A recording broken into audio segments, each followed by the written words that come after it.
Борис III е роден на 30 януари 1894 г. в София, България, като първи син на цар Фердинанд I и принцеса Мария Луиза от Бурбон, Парма.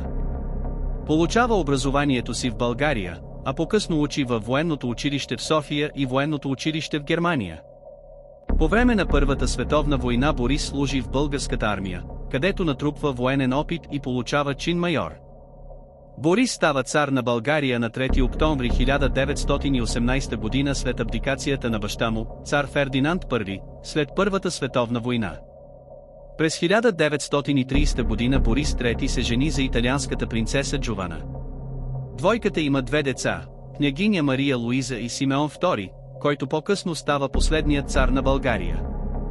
Цар Борис III е изправен пред политически предизвикателства по време на своето управление, включително възхода на политическия екстремизъм и влиянието на Германия и Италия в българските дела. Борис III прилага политики за стабилизиране на икономиката на България и поддържане на политически баланс на фона на нарастващото напрежение в Европа.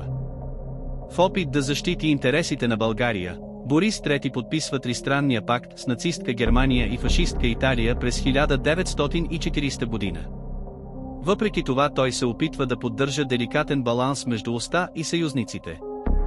Въпреки че България е в съюз с нацистка Германия, Борис III се съпротивлява на депортирането на българските евреи по време на Втората световна война. Той успешно предотвратява депортирането на около 48 000 евреи от България и нейните окупирани територии. Борис III умира неочаквано на 28 август 1943 г., на 49 годишна възраст. Обстоятелствата около смъртта му са обвити в мистерия, с някои спекулации с нечестна игра.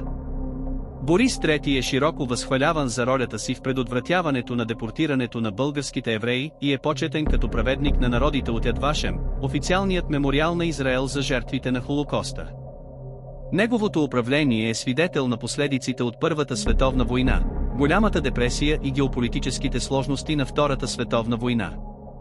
Първоначално България поддържа неутрална позиция в началото на Втората световна война, но по-късно, под германски натиск, се присъединява към силите на оста. По време на неговото управление България си възвръща територии, загубени след Първата световна война чрез дипломатически преговори и договори. През 1934 г. има опит за военен преврат срещу Борис III, но той се проваля и заговорниците са арестувани. Борис III трябваше да се справя с влиянието на чужди сили, особено Германия и Италия, които се опитваха да привлекат България в своите сфери на влияние. Обстоятелствата около смъртта на Борис III доведоха до различни конспиративни теории и спекулации, като някои предполагат, че той е бил отровен. След смъртта на Борис III неговият 6-годишен син Симеон II го наследява, което го прави последният управляващ монарх на България. Паметник в София, столицата на България, почита Борис III за ролята му в защитата на българските евреи по време на Холокоста.